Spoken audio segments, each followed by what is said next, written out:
Krishna, Krishna Krishna, Hare Hare, Hare Rama, Hare Rama, Rama Rama, Hare Hare.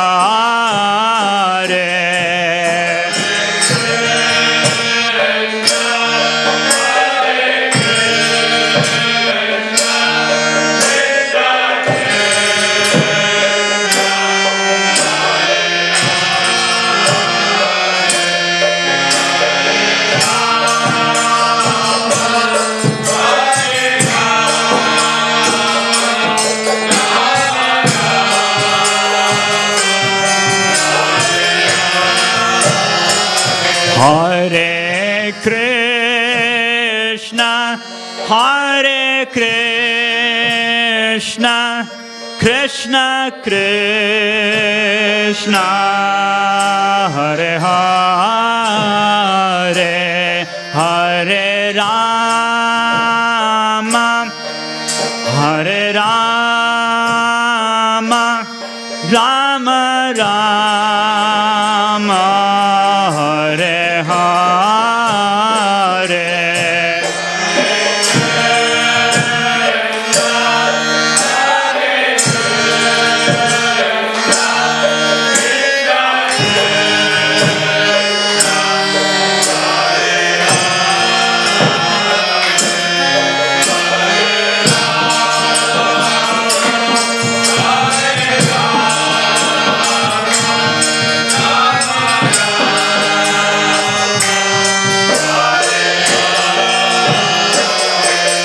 Hare Krishna, Hare Krishna, Krishna Krishna, Hare Hare, Hare Rama, Hare Rama, Rama Rama, Hare Hare.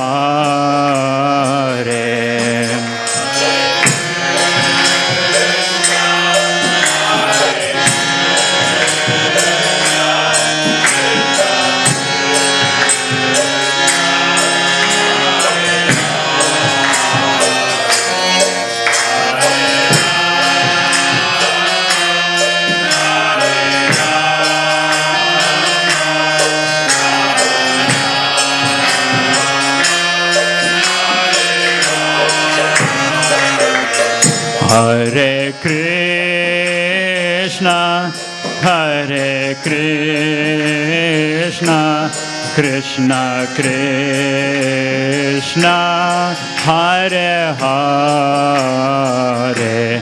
Hare Rama, Hare Rama, Rama Rama, Hare Hare.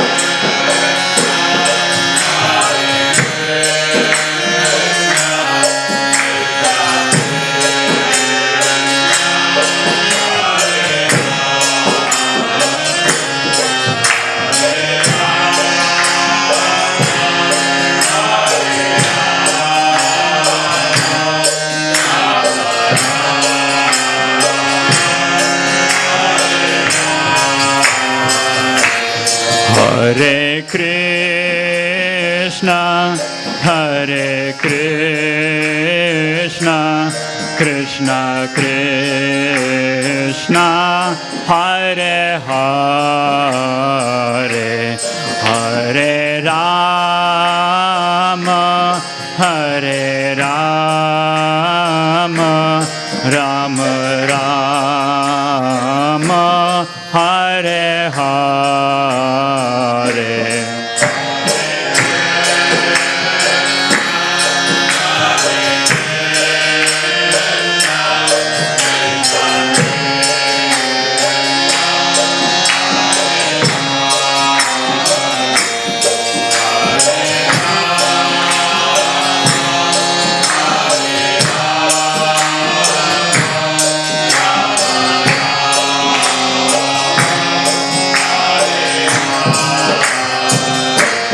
Hare Krishna,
Krishna Krishna, Hare Hare, Hare Rama, Hare Rama, Rama Rama, Hare Hare.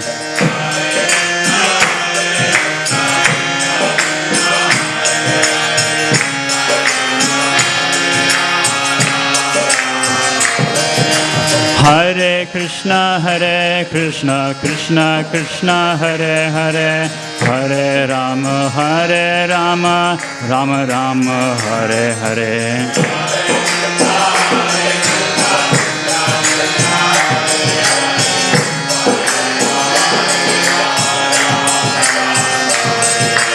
Hare Krishna, Krishna Krishna, Hare Hare, Hare Rama, Rama Rama, Hare Hare.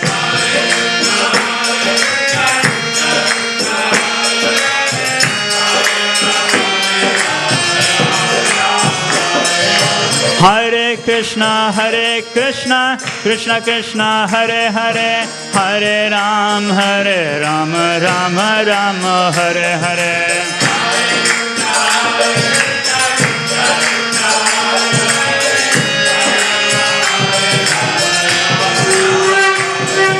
Hare Krishna, Krishna Krishna, Hare Hare, Hare Rama, Rama Rama, Hare Hare. Hare Krishna, Krishna, Hare Hare, Hare Rama, Rama Rama, Hare Hare.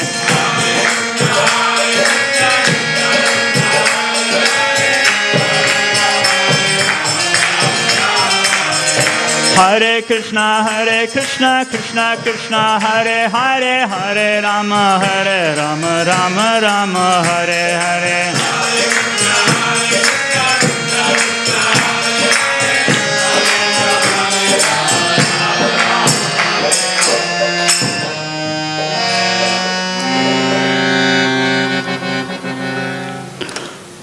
Jai Om Shpad Paramahams Parivadikacharya Sutarshta Shishimat Swami Grace Abhayacharnaravindra Bhaktivedanta Swami Srila Prabhupada Ki Jai. Jai Om Shpad Paramahams Parivadikacharya Sutarshta Shishimat Swami Grace Srila Bhakti Siddhanta Saraswati Goswami Maharaj Prabhupada Ki Jai. Ananta Koti Vaishnava Vrinda Ki Jai. Samaveta Gaur Bhakta Vrinda Ki Jai. Grantharaj Srimad Bhagavatam Ki Jai. Jai Nitai Gaur Premanande.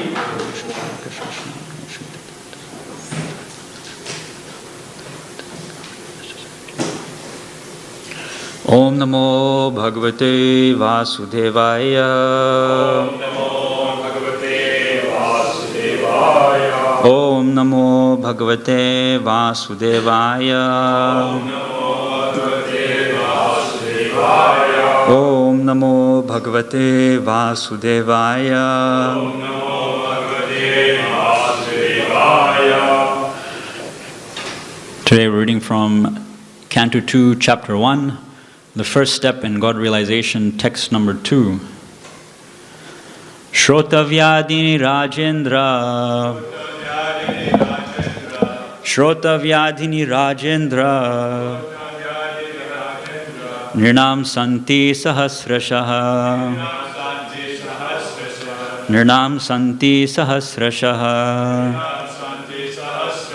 Apashyatam Atmatattvam. Apashyatam Atmatattvam. Griheshu Grihamedinam. Griheshu Grihamedinam. Shrotavyadini Rajendra. Santi Sahasrashaha. No. Nirnam Santi Sahasrashaha. Apashyatam Atmatattvam. Griheshu Grihamedinam. Shrotavyadini Rajendra. Nirnam Santi Sahasrashaha. Apashyatam Atmatattvam. Griheshu Grihamedinam.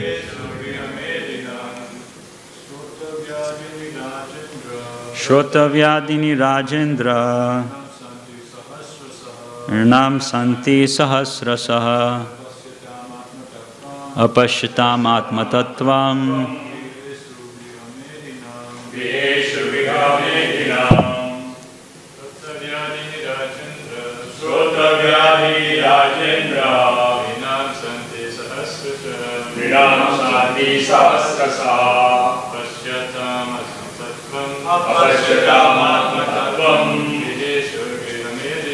Griheshu Grihamedinam. Shrotavyadini Rajendra. Nirnam Santi Sahasrasa. Apashyatam Atmatattvam. Griheshu Grihamedinam. Madajis. Shrotavyadini Rajendra. Nirnam Shanti Sahasrashaha. Apashyatam Atmatattvam. Griheshu Grihamedinam.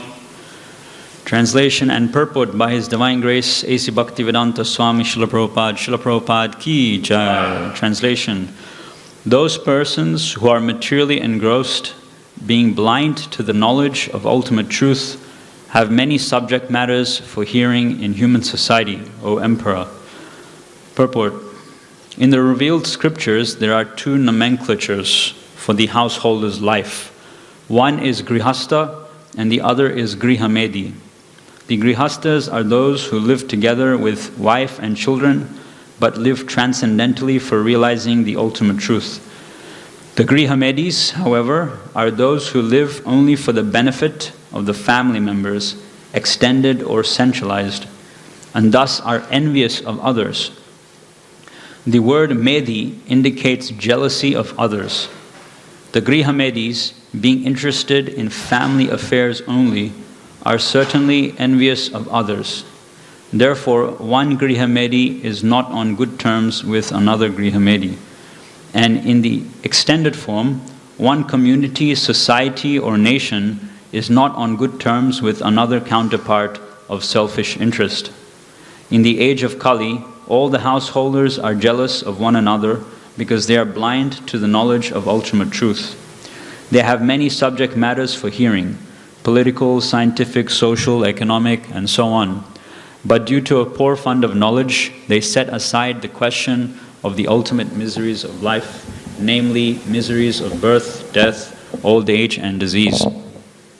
Factually, the human life is meant for making an ultimate solution to birth, death, old age, and disease. But the Grihamedis, being illusioned by the material nature, forget everything about self-realization. The ultimate solution to the problems of life is to go back home, back to Godhead, and thus, as stated in the Bhagavad Gita 8:16, the miseries of material existence, birth, death, old age, and disease are removed.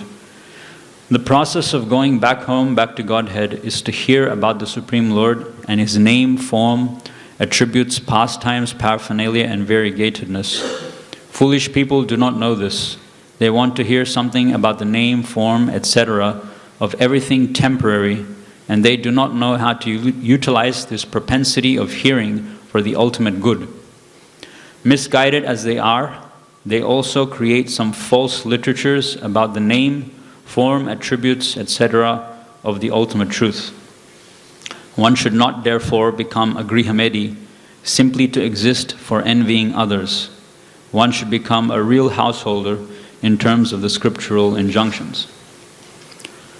Om Jnanatimirandasya Jnananjana Shalakaya Chakshunmilitam Yena Tasmai Shri Guruve Namaha Shri Chaitanya Manobishtam Stapitam Yena Bhutale Swayam Rupa Kadamayam Dadati Swapadandikam Vandeham Shri Guru Shri Utapadakamalam Shri Gurun Vaishnavamscha Shri Rupam Sagrajatam Sahagana Raghunathanvitam Tam Sajivam Sadvaitam Savadutam Parijana Saitam Krishna Chaitanya Devam Shri Radha Krishna Padan Sahagana Lalita Shri Vishakhanvitamscha He Krishna Karuna Sindhu Dina Bandho Jagatpate Gopesha Gopika Kanta Radha Kanta Namustute Tapta Kanchana Gaurangi Radhe Vrindavaneshwari Vrishabhanu Sute Devi Pranamami Haripriye Vancha Kalpatarubhesha Kripa Sindhu Bevacha Patitanam Pavanebhyo Vaishnavebhyo Namo Namaha Jaya Shri Krishna Chaitanya Prabhu Nityananda Shri Advaita Gadadhara Srivasari Gaura Bhakta Vrinda Hare Krishna Krishna Krishna Hare Hare Hare Rama Rama Rama Hare Hare. Hare Krishna. Good morning everyone. Thank you for coming to Srimad Bhagavatam class. So we've started a new canto, Canto 2. It has taken one whole canto for the speaker of Srimad Bhagavatam, Shukadev Goswami, to actually arrive on the scene. And the first canto, among many other subject matters, spoke about the lead-up of Parikshit Maharaj and what he did and what the consequences of his actions of putting the snake around Shamika Muni's neck led to. And now Shukadev Goswami has arrived on the scene, and Parikshit Maharaj has put a question in front of him. What is the duty, or rather, he says towards the end of the last chapter in first canto, what should a dying man hear about? What should a dying man speak about? And what should a dying man remember? So Shukadev Goswami, in the first verse of the second canto, glorifies his question, his prashna. My dear king, your question is glorious because it is very beneficial to all kinds of people. The answer to this question is the prime subject matter for hearing, and it is approved by all transcendentalists. So in this very answer, Shukadev Goswami is giving the gist of what he's going to speak about for the rest of Srimad Bhagavatam. He's going to answer Parikshit Maharaj's questions. And this is a very similar verse to this one, which Shukadev Goswami says is spoken also by Suta Goswami earlier on in the first canto, in the second chapter, when the sages in Naimisharanya questioned Suta Goswami. They put forth 6 questions to Suta Goswami. So there's a verse, Munoyo sadhu prishtoham bhavadbhir loka mangalam yatkrita krishna samprashno yenatma suprasidati bhavadbhir loka mangalam munoyo sadhu prishtoham. So Suta Goswami congratulates the sages in Naimisharanya for asking such very nice questions. Why? Because bhavadbhir loka mangalam. Loka refers to the people of this material world. Mangalam, sumangalam, refers to auspicious. So this question that you put forth, these questions that you put forth to me are very glorious because it saves one, it takes one out of the clutches of material existence, beyond the 3 modes of material nature, Nistre gunya bhavarjuna, Krishna tells to Arjuna in the Bhagavad Gita.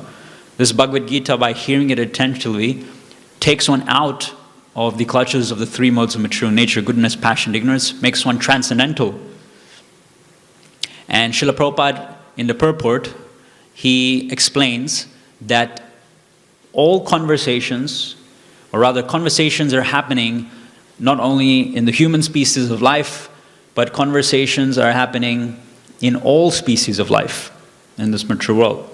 And conversations, you can say, consists of questions and answers, essentially, questions and answers. You can say statement as well.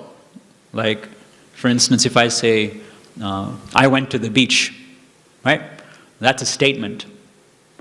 But that statement may be an answer to a previous question. Oh, where did you go?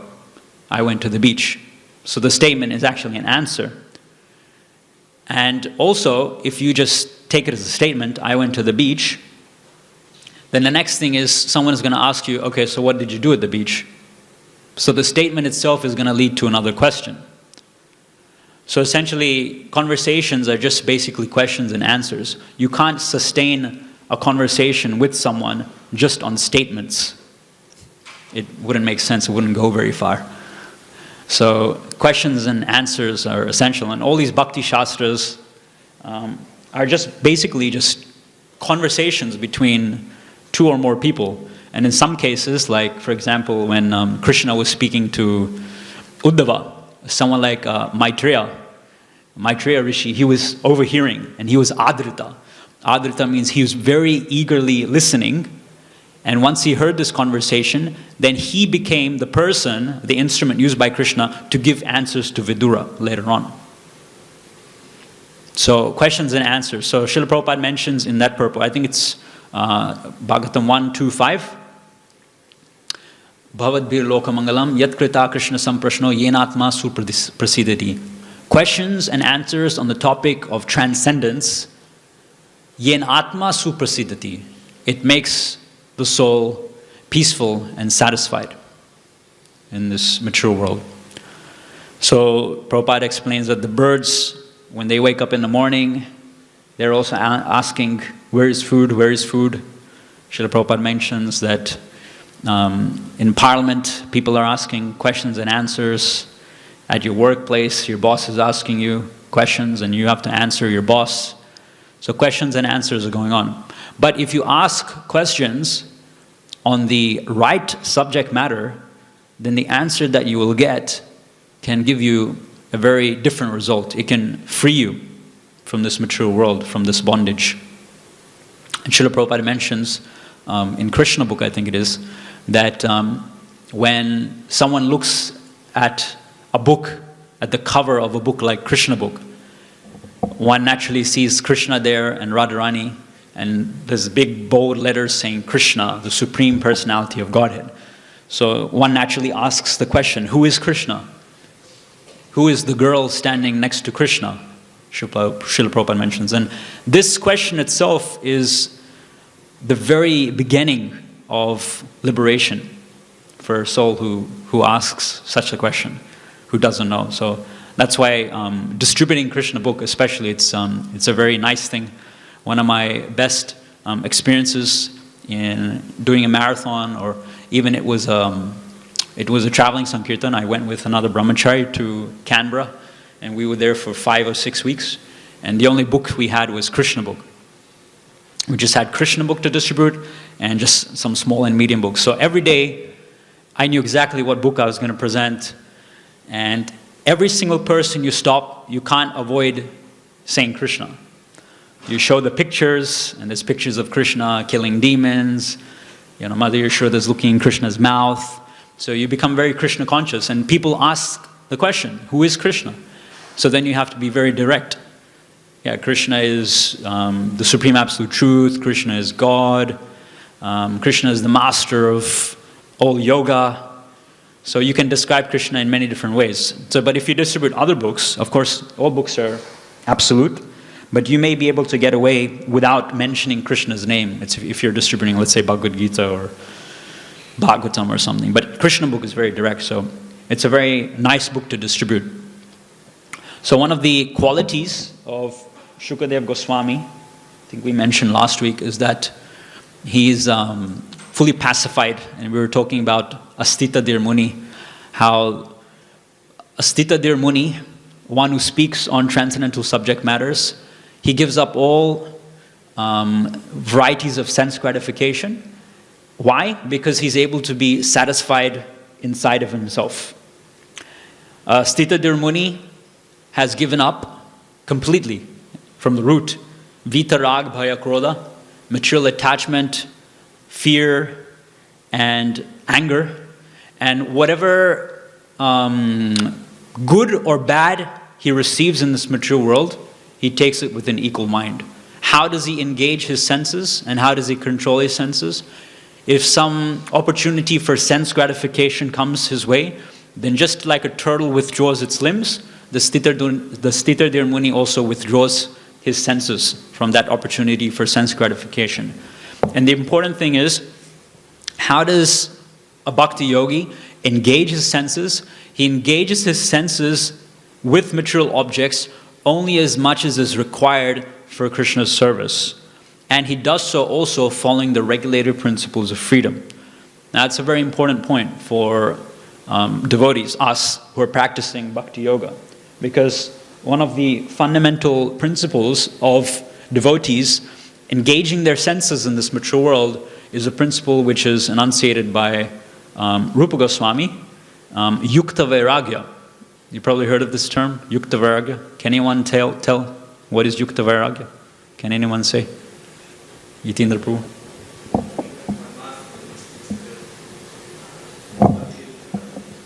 Sorry?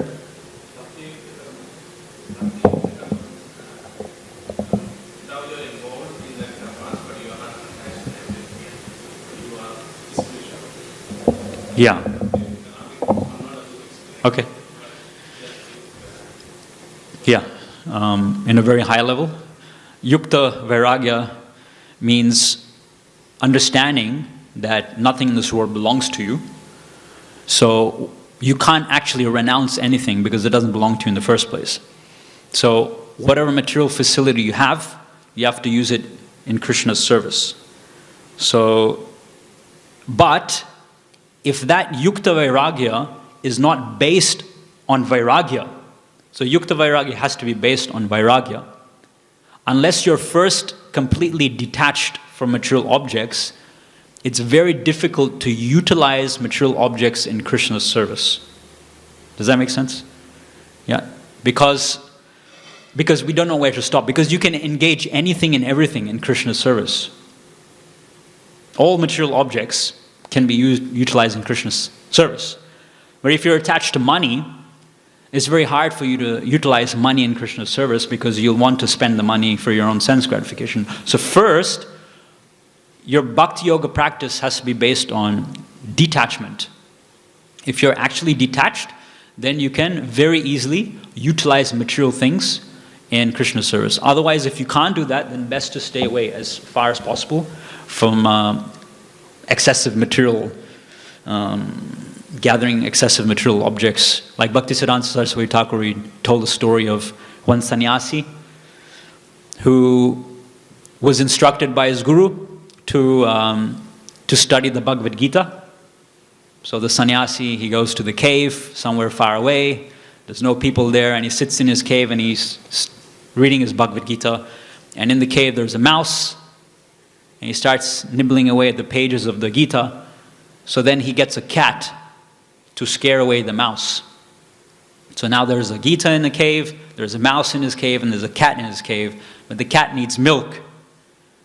So who's going to feed the cat? So then he goes to the village and he gets a cow. And now there's a cow in the cave. So now the cat is being fed milk. But then the cow has to sleep somewhere. It gets pretty cold in the cave. So he builds a barn for the cow. And someone needs to take care of the cow. So he goes and he enlists the help of a cowherd boy. But then someone needs to pay the wages for this cowherd boy. So then he ends up going and getting a job. And then like that, it continues, and he gets married, and he has a big family. And one day his guru comes to visit him and he says, "So how's your reading of the Bhagavad Gita going?" And he says, "Look, because you instructed me to read the Bhagavad Gita, this is my situation now." So he blames his guru.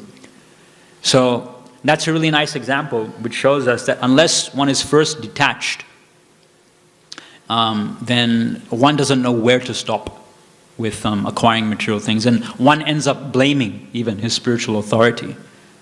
So it's a very dangerous thing. So that's the first qualification. Bhagavatam explains that Shukadeva Goswami was most intelligent. There's different degrees of intelligence. First class intelligence means that you do something, or rather, let's say, how is it? Third class intelligence means that you know something's bad for you, but you can't help, you just keep doing it again and again and again. Okay, and then you keep getting burnt. One second after. Okay. Second class intelligence means that you have to experience it first. And once you experience it, then you stop doing it, whatever is bad for you. First class intelligence means that you don't engage in sense gratification. You learn simply by hearing itself. Now, intelligence in bhakti means that understanding that each one of our senses, they have a particular function which is designated to them, an absolute function which is designated to them. Because of a lack of knowledge, we may say that our ears, the purpose of the ears is to hear. We may say the purpose of the nose is to smell, or the purpose of the eyes is to see. But according to the Bhakti Shastras, the actual purpose of your eyes is not fulfilled unless and until you use your eyes to look at the beautiful form of Krishna. The purpose of your mind is not actually fulfilled unless you put your mind at the lotus feet of Krishna. The purpose of your ears is not fulfilled unless you hear the glories of Krishna. Savai mana Krishna padaravindayo vacham shivaikuntha gunarnu varnane. That's why Srimad Bhagavatam glorifies someone like Ambarish Maharaj, because he used his senses for their actual purpose. So that is real intelligence in bhakti, to know what your senses are actually meant for. And when you use your senses in that way, then as Bhagavad Gita says, it doesn't create 3.9, it doesn't create bondage in this material world. Shukadeva Goswami was fearless in answering any question. Any question that Maharaj Parikshit put forward to him, he could answer. Nectar of Instruction explains, there's a verse, I think it's verse 5. Krishneti yasya giritam manasadriyeta dikshasti chet pranatibhishcha bhajantam isham shushushaya bhajana vigyam ananyamanya nindadi shunya hidramipsita sangalabdya. So this is gradations between different devotees. One should Krishneti yasyagiritam manasadriyeta. One should respect in the mind a devotee who is chanting Krishna's names. One should pay obeisances to a devotee who has officially taken shelter and initiation from a spiritual master. And one should seek intensely the association and the service of that pure devotee who has completely given up all criticism and envy of others. Like this verse is talking about envy. Srila Prabhupada chooses to talk about the Grihastha ashram, the difference between householders who have their householder life centered on Krishna versus householders who have their household life centered on sense gratification. Now, I thought Chaitanya Charitamrita gives a very nice example of many householder devotees. In fact, most of Lord Chaitanya's devotees were householders. And there's one in particular which comes to mind, and that's Shivananda Sen. So Shivananda Sen had a very difficult service of accommodating devotees each year as they traveled from Navadvip to Jagannath Puri for the Ratha Yatra festival. So he would organize for their food, for their prasad, for their accommodation. He would make sure that If ever anyone was falling ill, they got proper treatment, etc. So each year that was his service, very difficult service. So one year he was coming in a big group of devotees from Navadvip to Jagannath Puri, and somehow he got held up at one of the toll points to pay taxes. So he told the devotees to go along and that he would pay the taxes. So he stayed back, he paid the taxes. It was taking some time. And then Nityananda Prabhu, of course he's the Supreme Personality of Godhead, but he wanted to demonstrate the glory of Shivananda Sen. So although he's transcendental, Nityananda Prabhu started to shout and yell. He became apparently very dissatisfied. Shivananda Sen, he doesn't even know how to take care of devotees. Why is he taking so long? Why can't he properly arrange for my prasad? I'm so hungry that I could die. Because he's dissatisfied me, I curse that Shivananda Sen's 3 sons should die. So as soon as Shivananda Sen's wife heard that, she began to lament, she began to cry. And Shivananda Sen, he came, he caught up with the devotees, and then his wife, crying and weeping, approached her husband, and she said, Nityananda Prabhu, because he was not properly taken care of, he's cursed our 3 sons to die. And what is it that Shivananda Sen did? It's very apparently contradictory behavior. This is the devotee of a pure devotee. And that's why Shastra explains that one cannot understand what's going in the mind of a devotee based on external activities. What does he say? He says, you crazy woman, what does he say? He says, you crazy woman, let my 3 sons go to hell if I have not properly taken care of Nityananda Prabhu. That's what he says. So then he goes up to Nityananda Prabhu, and it's explained that Nityananda Prabhu, he gets up and he kicks Shivananda Sen. And Shivananda Sen, he smiles and he becomes very happy when Nityananda Prabhu kicks him.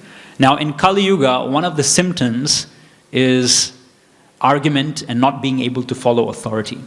We may have an authority in devotional service, and we may look up to the authority, but sometimes and even respect the authority. But sometimes if our authority chastises us, then we may not externally say anything, but in our mind, we have the lumps in the heart. Who does this person think he is, telling me what to do? I know what to do. But look at Shivananda Sen. He was a householder with a wife and 3 kids. And in public, Nityananda Prabhu came and kicked him. Now, an ordinary person would get quite offended and quite embarrassed. But Shivananda Sen was not disturbed the least. In fact, he became very satisfied and very happy. And he actually went up to Nityananda Prabhu after he provided Nityananda Prabhu with food, prasad, and his living quarters. And he told Nityananda Prabhu that even Lord Brahma cannot get the dust of your lotus feet, even after meditating for thousands of years. But just look, I apparently dissatisfied you, and still you've given me your mercy. You've given me the dust of your lotus feet. And Nityananda Prabhu, of course, as I said, he wanted to prove the glories of his devotees. So he became very pleased with Shivananda Sen. And when they actually reached Jagannath Puri, Lord Chaitanya, he actually arranged that he would get Lord Chaitanya's prasad every single day. His whole family would get Lord Chaitanya's prasad every day in Jagannath Puri. Something like that. Anyway, but the point is that Nityananda Prabhu is really pleased. So we have to approach a guru for the purpose of actually purifying ourselves. Like Vijay Prabhu was talking about Dr. Mishra when Srila Prabhupada was in New York City. And Dr. Mishra was apparently, he was a guru, and he had many fashionable disciples, very up-class, uptown disciples. And these, just how someone keeps a pet dog. Oh, this is my pet dog. So these rich people were keeping Dr. Mishra as that type of a guru. Oh, here's my house, here's my big car, here's my possessions, my clothes, my 100 pairs of shoes, and this is my guru as well. So we should not keep a guru as a fashionable object. We have to allow the guru to mold our consciousness. And that's what a sadhu does. A sadhu means, guru itself, the word guru itself means heavy. Just like if you're playing mridanga, there's two types of beats. There's guru and there's lagu. So when you're playing with the open end of the mridanga, the one that sounds really loud, that's called the guru beat. And when you're playing with a closed hand, the ke, tere keta, that ke, that's the lagu. So it's loud and soft. So a guru is supposed to be loud. He may not speak very loud, but he may speak very penetrating words, which may affect us. But that is for the purpose of our purification. And Srila Prabhupada explaining here, twice he mentions that one should approach a guru and actually genuinely question how to overcome the miseries of life, namely birth, death, disease, and old age. Recently in China, we're seeing the outbreak of, coronavirus.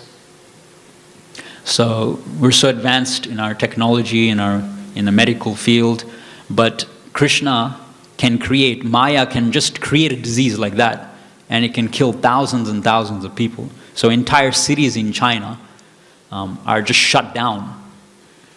And someone told one of the brahmacharis from China in the streets, he was telling one of the brahmacharis that the government is like building a hospital in something like 10 or 12 days.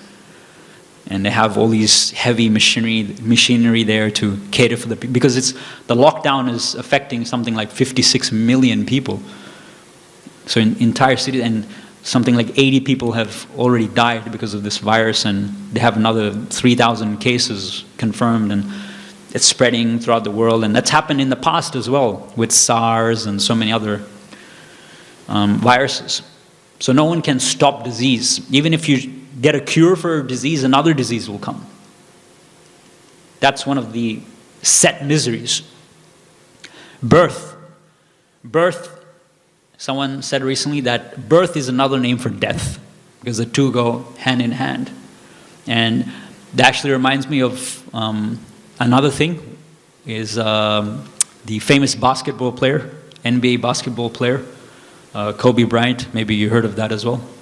So he played for the Los Angeles Lakers, one of the very famous basketball players. And I speak of this because I was in Parramatta a couple of days ago, and a lot of the young people I was stopping there, they were just like shattered. And they had some renunciation because of the news they heard about Kobe Bryant. He was only 41 years old, and he was traveling in a helicopter with something like 9 other people to go to some basketball game. And his helicopter was flying, and it went in a patch of fog or something, and it crashed. So him and his daughter and 6-7 other people in the helicopter just died tragically. So at any moment, we don't know. Death is just there, just waiting for us. So it behooves us to approach a spiritual master, and not only that, but if we are fortunate to approach a spiritual master, we really need to humbly put ourselves at the head of a spiritual master and actually allow the spiritual master to mold us. There's a nice verse, I'll finish with it. Is it? Durlabo manusho deho dehinam kshana bangura tatrapi durlabam manye vaikunta priyadarshanam. So Maharaj Nimi, in the 11th canto of Bhagavatam, when the Nava Yogendras are descending down to teach him, he's receiving them as Parikshit Maharaj has received Shukadeva Goswami. Durlabam manusha deho. This human form of life is very rare. And dehinam kshana bangura. The human body, which is so rare to attain, can also be destroyed in a moment. Tatrapi durlabam manye vaikunta priyadarshanam. But still, even though the human body is so rare to achieve, something which is even more rare than that is coming across the association of devotees. who are devotees of Vaikuntha Priya, Krishna. So if we're so fortunate to get a human body, and now we've come in the association of devotees, we should seriously engage our body, mind, and words to advance in Krishna consciousness. So I'll finish there. Prabhu, you had a question? Your illustration on the example you're giving here about the person who goes to Bhagavad Gita, read the Bhagavad Gita in the cave. Yeah. So typically the question I ask here is that what choice did he have? So because what happens here is that like we go through a path which is right. If you do it, you cannot do anything else. There's no other option but to go on that path, right? See, for another example, another question I had exactly was Bharat Maharaj, his attachment to the deer. If you see, in reality, he actually rescues a deer. So naturally, he has to protect the deer. So the point out here is that is being pointed out that he has no option. Like he has to protect it. If he does not protect it, he's not doing his duty. Yep. So, and in doing that duty, you are going more and more deeper. Okay? And there's no way you can get out. Yeah. So what choice? So that is explained actually. So even Srila Prabhupada, just like you're explaining, Bharat Maharaj, he saved the deer from material danger. So Prabhupada also did that as well. Once he went to the balcony of the temple in Mayapur and he saw a bunch of kids, impoverished children, and they were starving. They were fighting over some bits of food. So Srila Prabhupada explained that, no one should go hungry within a 10-mile radius of our temple. So he started the Food for Life program.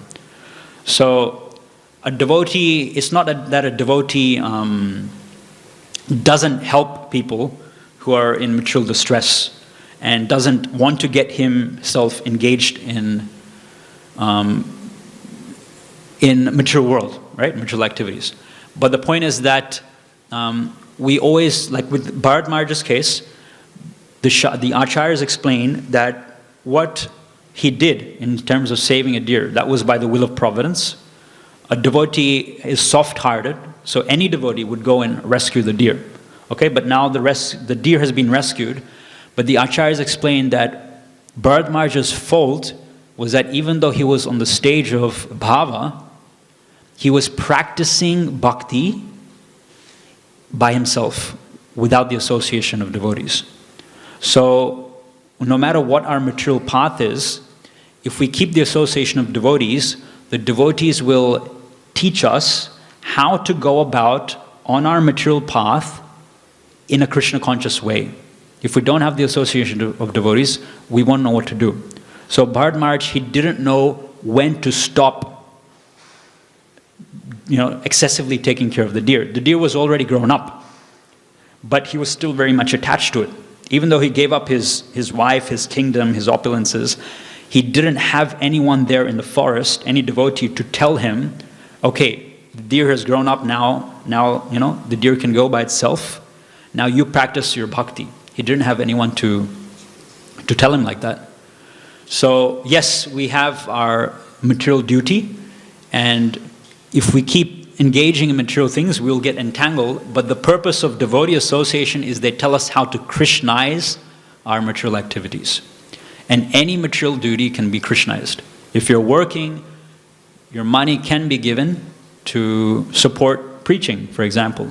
And you've Krishnized your whole activity. You're still going to work, but your work is for a transcendental purpose. Like that, any material activity, except for envying others, can be Krishnized. But you need to keep the association of devotees, and you need to humbly ask, okay, this is what I'm doing, I'm entangled here by my circumstances, how do I get out of this? Or how can I engage my situation in Krishna's service? And the devotee will tell you. Bhakti yoga is the only type of yoga system where advancement occurs in the association of other people. In other yogas like Gyan yoga, Ashtanga yoga, it's mandatory that you are in seclusion. You have to practice by yourself, controlling your senses. You have to be celibate. You have to wear tree bark, all that sort of stuff. But advancement in bhakti yoga is made in the association of devotees. So even when you're in the level of bhava and prema, one does not leave the association of devotees. And that is demonstrated by Bharat Maharaj. It's a very special case. He was on a very high level, but he gave up the association of devotees. So he didn't know how to use his situation to please Krishna, how to give up attachment to the deer. Does that make sense? Yeah, because one way attachment is true, but then you also have to protect. So if you don't protect, you don't do your duty. Like Yeah. once you start wearing the gear, even when we speak about grahastha, we actually bring up our children, our family, they ensure that they are standing independently, and then you let them go. Yeah. You don't leave it halfway. No, definitely not. No. So typically here, in the case of this animal here, once he has brought it up, Hmm. the animal loses its wild instincts. So effectively, he is responsible for the animal. So the example of Prabhupada is given, and I'll finish with this, that we bring up our children, but having more attachment to the children, we should have more attachment to Krishna. So attachment to the deer it's not okay. It's okay in one sense, but having that much attachment to the deer that you forget your bhajan and you forget your japa and you forget your Krishna consciousness, that is bad. So attachment to material things, our family, especially if they're devotees, is good, but we should always have more attachment to Krishna. And that is demonstrated by the residents of Vrindavan. The grihastas in Vrindavan, in the spiritual world, they have their own children, they have their own properties, they have their own cows. But even having more attachment and love for their own children, they're still more attached to Krishna. And because they have more attachment to Krishna, they know how to engage their household activities for Krishna's pleasure. So they don't get attached. They're doing their duty, but they're not attached to it because they have a higher attachment to Krishna. Okay? Thank you. Grantaraj Srimad Bhagavatam ki jai, Srila Prabhupada ki jai.